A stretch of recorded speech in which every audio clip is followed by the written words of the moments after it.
Hey guys, and welcome to another video. It's Payne here, and today we're going to be delving back into some Halo lore. I know I haven't made a video in quite a while. I apologize for that. I had some stuff going on in my personal life that kept me from making videos, but nevertheless, today I'm back. And in today's video, we're really just going to be exploring if the Forerunners could have defeated the Flood without firing the Halo array. Now, I know there's a lot of debate on if this were possible or not, but I'm going to be giving you guys the reasons I don't think it was possible, and also I'm going to be talking about a couple of the ways the Forerunners really messed up their campaign against the Flood.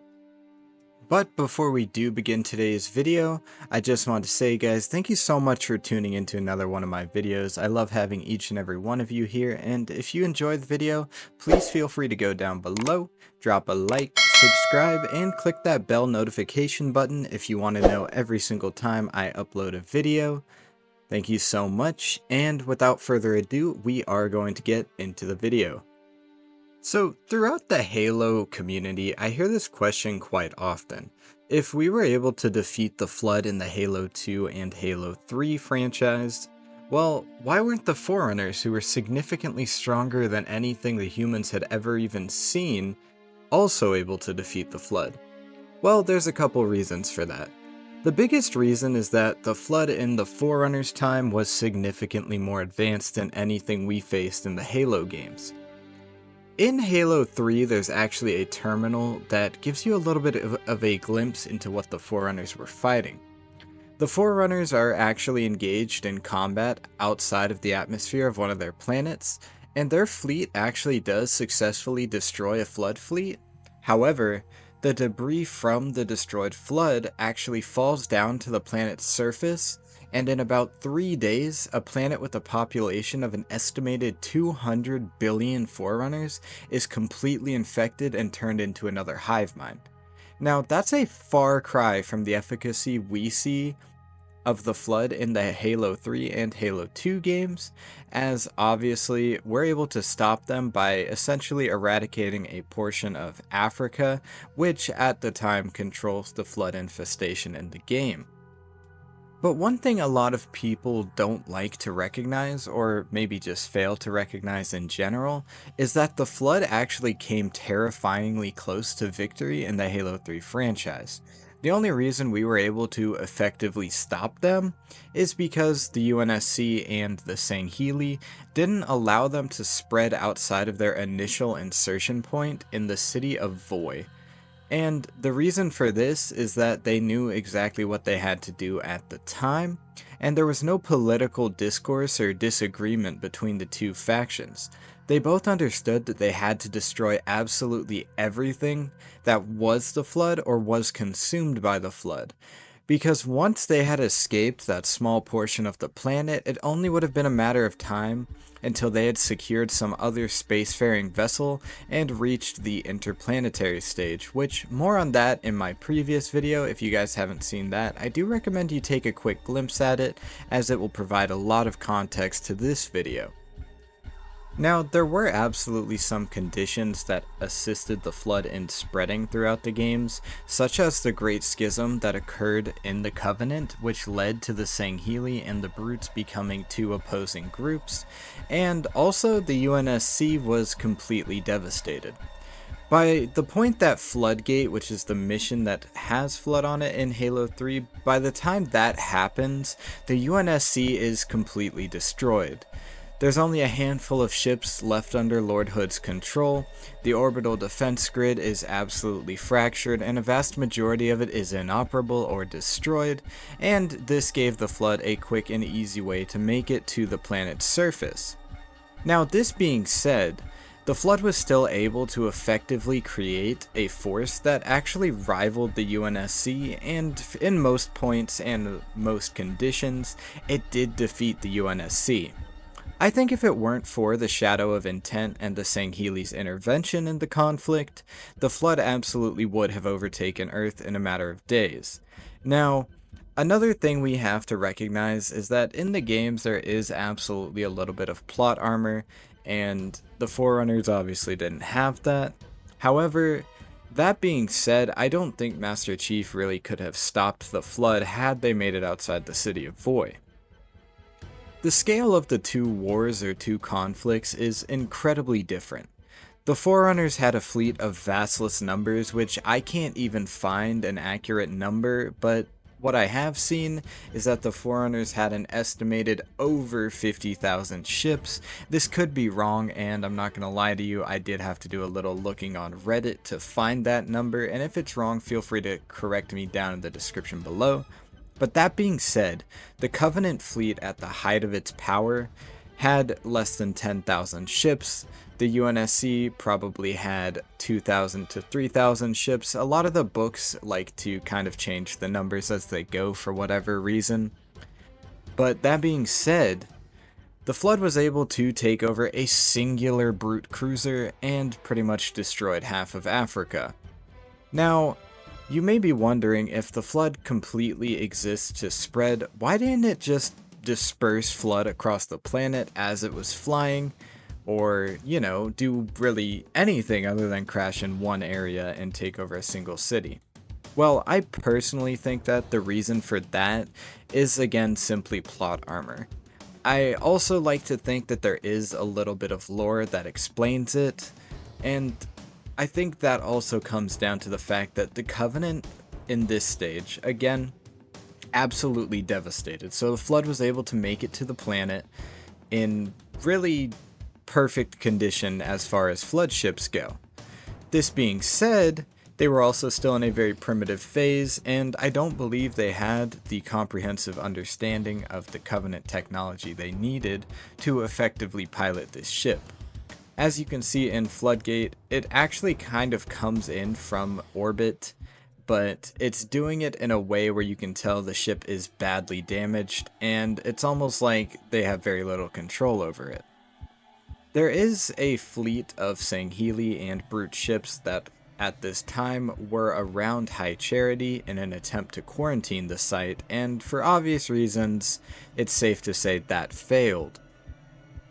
You may be wondering, how does this tie into my initial point about the Forerunners being defeated by the Flood and the Covenant/UNSC somehow being victorious over the Flood? Well, the truth of the matter is that the Flood the Forerunners were fighting were essentially better at piloting their ships than they were, because as the Flood consumed, it essentially gained experience and knowledge of the intricacies of Forerunner technology and lost very little in the way of capabilities, as again, the Flood is a hive mind. It literally exists only to gain knowledge from those it consumes, whereas the Flood in the Halo 3 game are simply incredibly new. They've created one Gravemind, which has very limited knowledge when compared to the Graveminds and the Key Minds that the Forerunners were fighting against. We also have to understand one thing. It's said throughout Halo lore that the Forerunners had a lot of disagreements on how to combat the Flood. They simply had too much courage and too much pride to understand that something was simply scientifically unique and scientifically superior to them. And this was shown in a variety of Halo lore pieces. However, the ideas that we are to take from that is that many Forerunners decided to attempt to cure the Flood as opposed to destroying it. Whereas the Covenant and UNSC that we see in the Halo games essentially don't care about even trying to look for a cure, and there's very little hope of finding a cure, as we see in the Halo lore. The humans, not the current humans, the ancient humans in the Halo lore, were actually able to develop a cure for the Flood. However, this simply wasn't true, as the Flood pretended that the cure worked, and it lulled the humans into a false sense of security, and then when the humans had all but forgotten about the Flood threat, they decided to attack and decimate the population, which eventually led to the Forerunner Human War, and then eventually to the defeat of the Forerunners. This is why it's incredibly difficult to cure the Flood, as they're able to manipulate their biomass and really any part of them to support whatever you're trying to do, but there's no way to understand if it's real. There's no way to understand if your cure is working, or if perhaps the Gravemind has simply told his subjects to play dead for a little bit.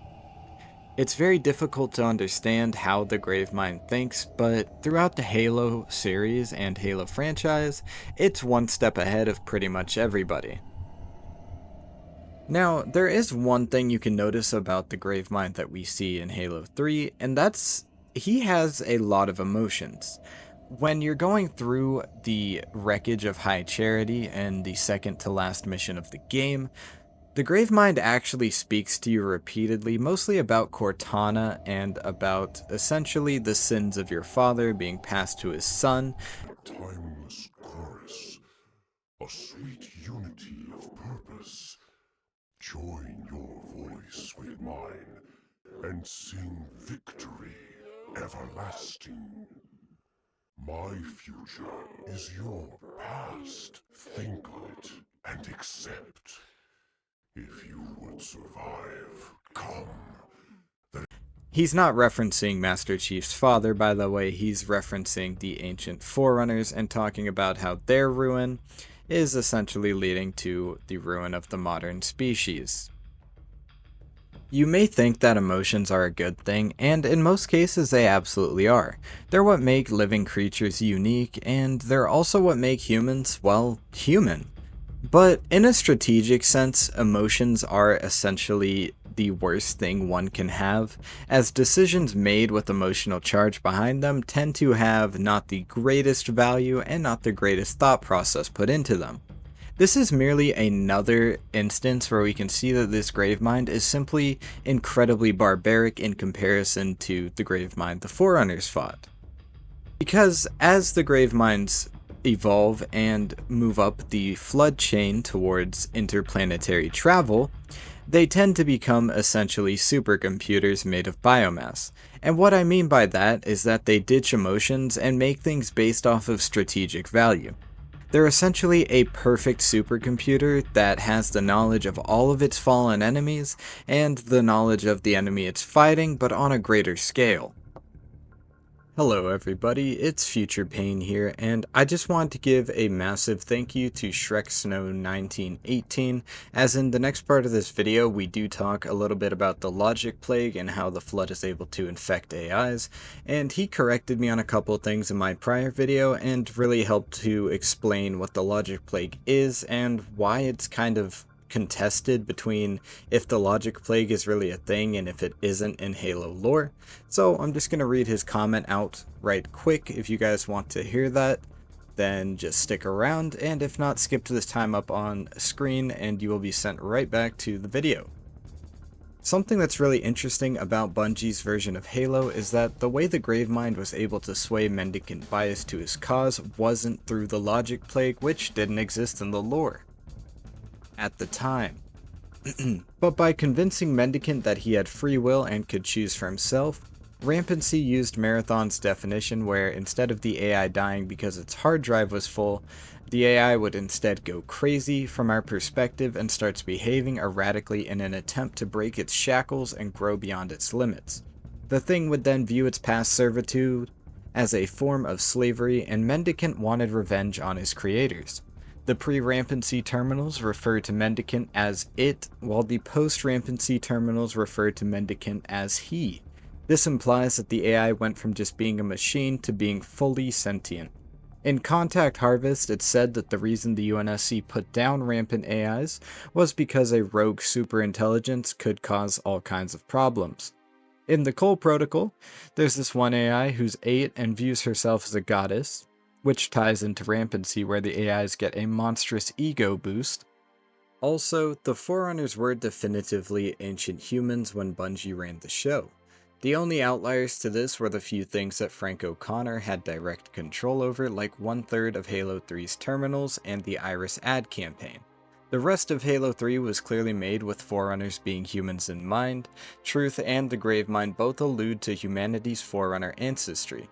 Guilty Spark outright tells Chief you are Forerunner, and whenever you activate the terminals, reverse speech that says access granted or lineage confirmed will play.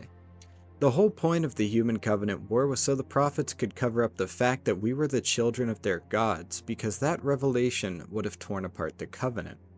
In Contact Harvest, written by Joseph Staten, Mendicant Bias tells the future prophets this about the Forerunner relics that turned out to be humans. For eons I have watched, listened to you misinterpret. This is not reclamation, this is reclaimer, and those it represents are my creators. This invalidated the Covenant's claims to be the true inheritors of the Forerunner's legacy/technology, and the fact that we were Forerunners who were quote-unquote left behind disproved the belief that all who believed in the rings would be saved after they fired. It's clear based on media from the time that the rings would have disintegrated organic life to stop the flood. Destroying the nervous system doesn't make much sense because the flood could still infect the biomass, and the stuff the Forerunners used to destroy all this biomass could have just been used against the flood. The reanimating process was incidental. In Halo 2's original ending, the Ark would have been located on Earth in East Africa, where modern humans first originated some 100,000 years ago, which just so happens to be when Forerunners disappeared from the galactic scene. Inside the Ark's central chamber, the Arbiter would have found a sarcophagus that contained a humanoid skeleton who acted as a template for humanity. The Ark would have sent out a signal that guided the evolution of indigenous life along a desired path. In this version, Truth's plan actually made perfect sense because he intended to wipe the slate clean and become God by creating a new species based on his genome. He had the other two hierarchs killed off to eliminate competition and plunged his own empire into civil war to ensure the Covenant was too busy with killing each other to figure out what he was doing. In a way, the Great Journey was very real, but only one could walk it. There's other examples, but this comment is already long and rambly enough. Thank you so much for typing it out, Shrek. In the Halo games, obviously, we have our AI partner Cortana, who, in comparison to a lot of Flood AIs, she's really in her infancy. And what I mean by that is that she simply does not have the capabilities that Mendicant Bias or other incredibly powerful Forerunner AIs had. You may be wondering who Mendicant Bias is. Well, Mendicant Bias was essentially created as a direct threat to the Gravemind's ability to process intelligence and create strategies to defeat the Forerunners.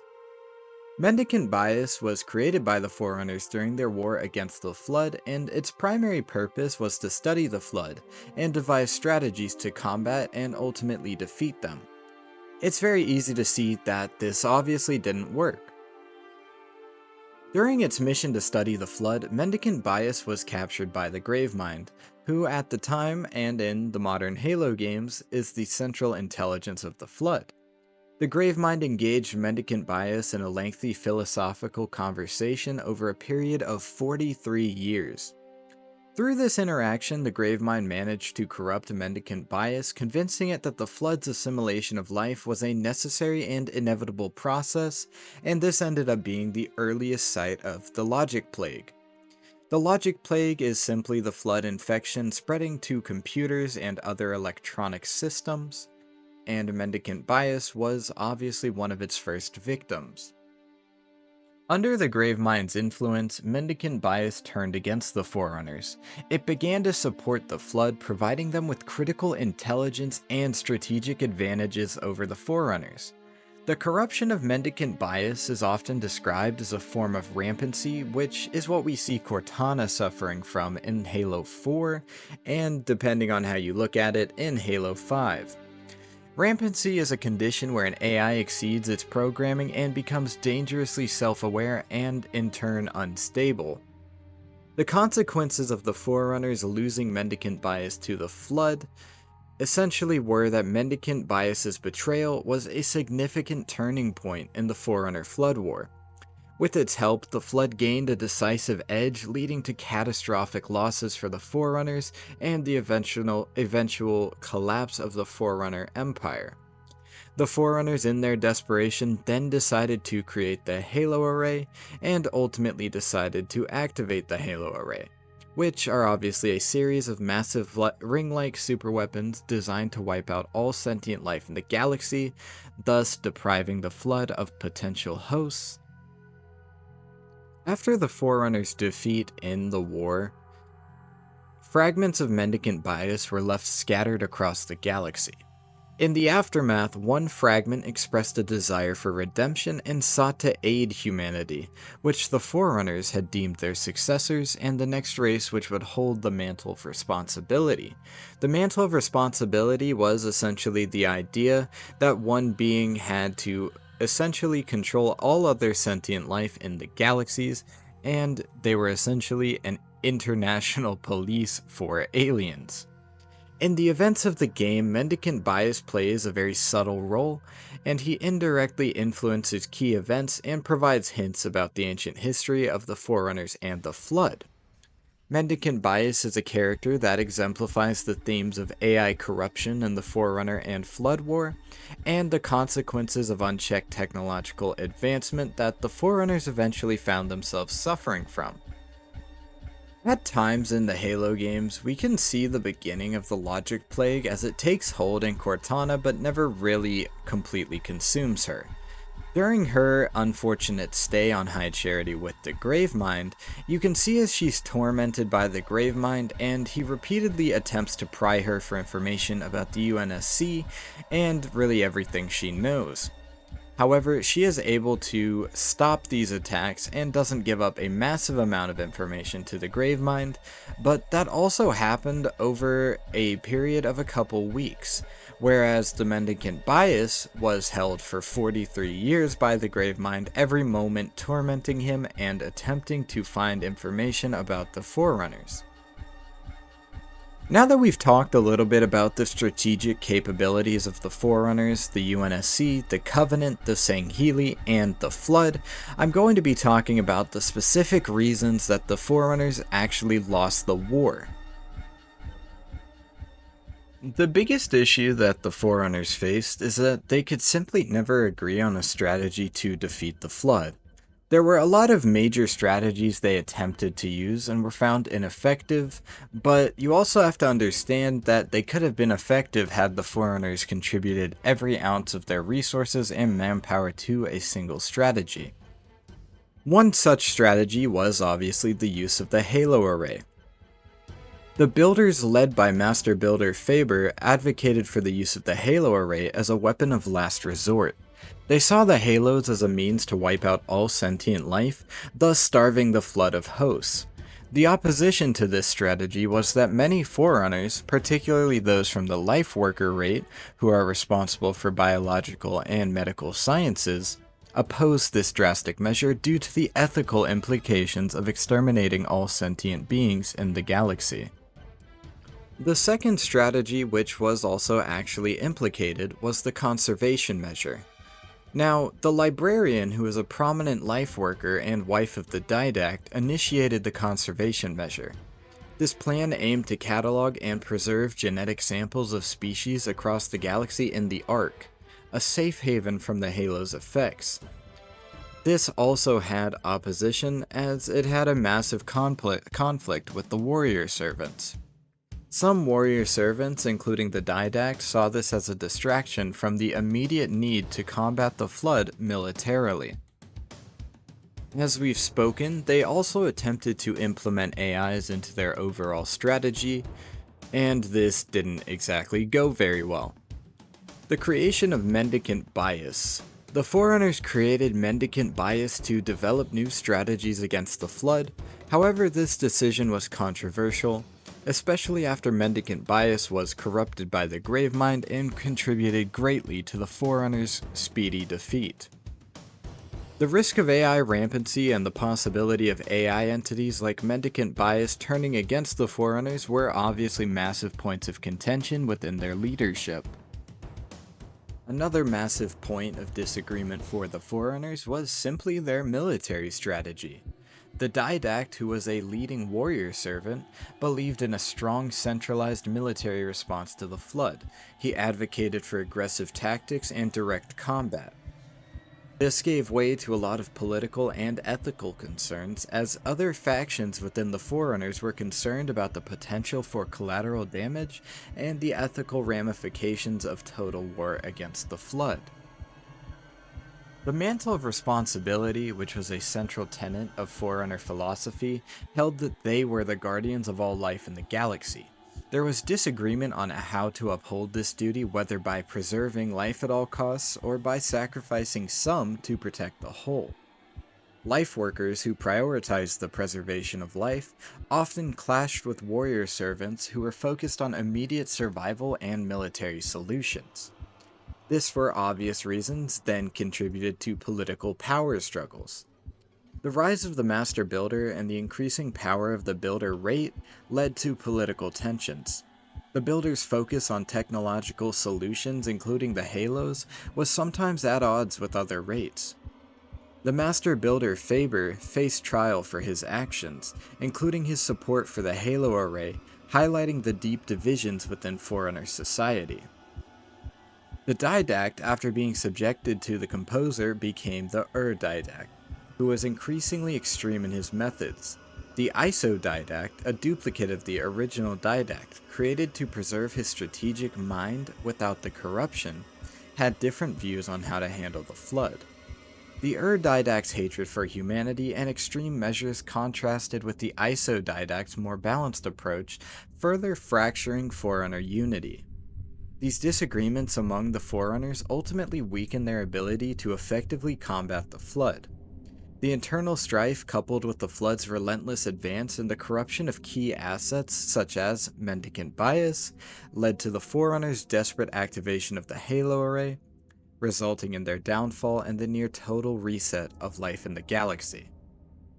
I think it's safe to say that the biggest contributor to the Forerunner defeat was simply that they couldn't agree on anything. I don't even think had they agreed that it would have necessarily secured their victory over the Flood. However, it probably would have set up the more modern humans and the UNSC with more information about the Flood provided by the Forerunners to eventually defeat them completely.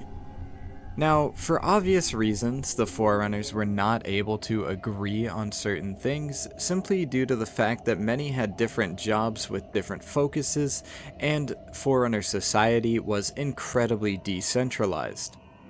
The Didact, who took a massive military approach to the Flood, attempted to create shield worlds, which again, I previously spoke on in my prior video. However, to give you guys a quick summary of what shield worlds are, they're essentially giant metal worlds that are created to destroy Flood and provide very little, if any, biomass at all to the Flood's advance.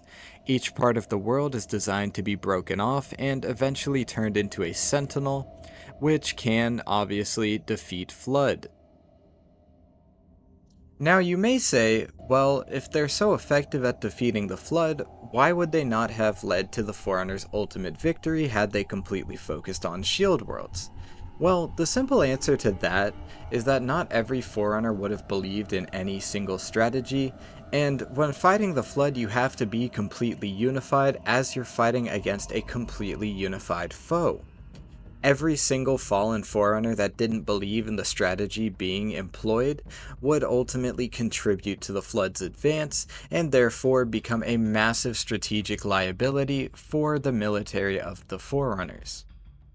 That being said, however, I do think that the Flood's adaptability makes it an incredibly daunting foe, and that in the end it would have defeated the Forerunners regardless, as unfortunately every time the Forerunners had an edge over the Flood, a single Forerunner being infected with the knowledge of that plan would essentially give the Flood the ability to adapt, change their tactics, and find a way to circumvent the roadblock that they were currently dealing with. Now, to me personally, shield worlds do seem like the best strategy, but even they had issues dealing with the Flood. The Flood, particularly under the Gravemind's coordination, demonstrated sophisticated strategic thinking, They could isolate and attack shield worlds, overwhelming them with sheer numbers or through cunning tactics. The Flood's ability to spread rapidly and infect entire planets or systems made it difficult for shield worlds to remain isolated and secure, as even a single breach could lead to a catastrophic consequence. This is what makes the Flood so terrifyingly effective in all of their military conquests. The second a single spore makes it to a planet, it's only a matter of time until that planet is all but wiped out and added to the numbers of the Flood. In conclusion, I don't believe there is a way that the Forerunners could have defeated the Flood in the Forerunner Flood War. I think that by the time the Forerunners did encounter the Flood, it had just simply become too strong to defeat. The time that they spent defeating humans could have been spent stopping the Flood from gaining that strength. However, the Forerunners' pride and their inability to communicate with the ancient humans allowed the Flood to simply flourish and gather its armies. I think that if the Forerunners had stopped the Flood in the beginning and stopped it from taking over thousands and thousands of human worlds, then it very easily could have been defeated, but then we wouldn't have a Halo franchise. So, there's definitely a take some, give some type of idea here. But that is going to do it for the video. I hope you guys really did enjoy this video as much as I enjoyed making it. If you guys disagree with my points or you think that the Forerunners were simply built different and could defeat the Flood, I want you guys to let me know down in the comments section below how you think they could have done that, and why do you think they ended up losing the war. But there you guys have it, a quick retrospective on where the Forerunners went wrong in the Flood Forerunner War and what they did to really give the Flood an easy victory over them. I hope you guys did enjoy this video. It took me quite a long time to make, and on top of that, I had to do a ton of research, which honestly, to be completely honest, I do enjoy. I love learning about Halo lore, and it's fun to learn when I'm not exactly right about some things, so I really do appreciate everyone correcting me in the comments. But that being said, thank you so much for watching. I hope you guys really did enjoy this video just as much as I enjoyed making it, and if you want to see more videos like this, please drop a like down below. Let me know in the comments any ideas you have for future content and what you think I can do differently. That being said, I appreciate each and every one of you more than you could ever understand. Thank you for all the love on my prior Halo lore video, and I hope you guys have yourselves a fantastic day. It's been Payne, and I'll see you guys in the next one.